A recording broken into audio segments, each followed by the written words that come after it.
Officials leading the search for Flight 370's black box recorder says the team has uncovered what they call the most promising lead yet. An Australian ship off of Australia's west coast has heard pinging sounds consistent with the aircraft's flight recording devices. A Chinese crew has also detected similar sounds, and officials are now trying to pinpoint the exact location and send a submarine there to search for the plane wreckage. A month into the search, the costs continue to mount for countries involved. There are now 12 planes, 14 ships searching a huge area off Australia's west coast. Malaysia won't say how much it's spent. The U.S. has allocated $8 billion, including the cost of sending a submarine if the wreckage is located. Naval ships engaged in the hunt cost around $500,000 a day. Now, airlines should agree on an internationally binding standard for tracking aircraft by the end of the year. That is the target of the industry's watchdog, the International Air Transport Association. They want to see planes fitted with technology so they cannot disappear off the radar like this missing flight.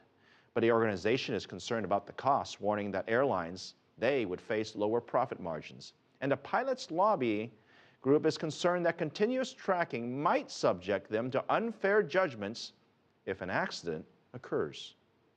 We're now joined by Michael Planey, an airline technology consultant from H&M Planey Consultants. And let me just start. Have you ever seen a case like this ever? This really is unprecedented. There have been cases back 30, 40, 50 years ago. It wasn't uncommon for an aircraft to simply disappear. We weren't in a sophisticated technological age at that time. We didn't have the ability to communicate in real time.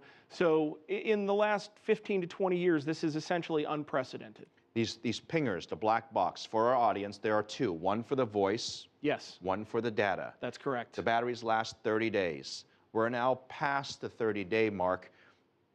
As a layman, doesn't that essentially decrease the chances from finding the two black boxes? It does. There's no question that we're up against the end of the expected battery life. You hope that if the conditions are correct, if it's at the bottom of the ocean where it's cold, it can help extend the battery life a little bit, but we're really talking about no more than an extra day or two. I think we're coming up on 31 days now since the aircraft disappeared. Is it possible it could go on for 45 days or 60 days? It's very unlikely. It's very unlikely. I think what you're hoping for, best case, is 33 or 34 days. You're talking about a couple more days. That's maximum. Exactly right. They are definitely up against the end of the battery life. We were talking outside before the show, and we were talking about ways of how we can perhaps find a black box without having this particular incident. And there's been talk now of setting some sort of streaming data where you can never lose track of the plane, or making it so that the plane can't disconnect. In your view, what is the most practical solution to avoid having a missing plane? Well, there are a couple of different parts to it. The first is that there's already a series of new air traffic management programs going into development. In the European theater, they're calling it SESAR, which stands for Single European Sky. In the US, the FAA is getting behind the next-gen system, which is the next generation of air traffic management. That'll rely on aircraft not only reporting in occasionally, but reporting in on an active basis, as much as sending every second another data transmission out, not only to ground stations, but also to other aircraft in the area. So essentially, you're going to create a network in the sky. The problem is those are looking at 2020, maybe 2022, before they're fully implemented. In the near term, there are a couple of calls to add streaming data off of aircraft that are equipped with satellite and Wi-Fi, technology. Right? And Wi-Fi, that's right. They're putting them on board for passenger use. There's no reason that some of the space that's allocated, the bandwidth that's allocated, can't be used for operational cost. But the problem is, of course, it comes with a pretty hefty price tag. Adding a satellite-based internet service onto an aircraft can cost as much as $250,000 US for the hardware alone. That doesn't even encompass all of the ongoing costs for bandwidth and maintenance and everything else.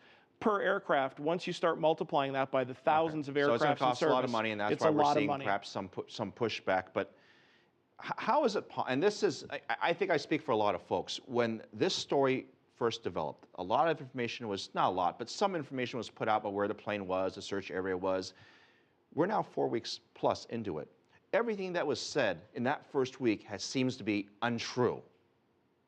is that shocking to you? Why? How can that be? How can we know so little about something that's so large and that's so technologically advanced? I think that's really the question that everybody's asking. The ability for an aircraft to sort of disconnect itself from the greater network is necessary in a lot of cases. Any electrical system that's on board the aircraft, you want to be able to turn that off in the case of a short circuit or a malfunction. I mean, they can turn the engines off, so there's no reason to think they can't turn off some of those systems. But I think what you're going to see now is a call for a undisconnectable aircraft to make up a word. For our audience, I'm sure most have been following the story, but there is a transponder that you can turn off in the cockpit. That's correct. And then there is another one that supposedly you're not supposed to be able to turn off, but I suppose it's downstairs. The pilot has to get out of its seat, go downstairs, and physically turn off. Explain how it's possible that both could be turned off. Well, it's not just that both could be turned off. You can have a transponder. The transponder itself doesn't send the signal. It sends it to a transmitting device. If the antennas or the radios are disabled, those can also interrupt the signal from being sent. If somebody has substantial technical knowledge of this aircraft, they can find a way to turn those systems off.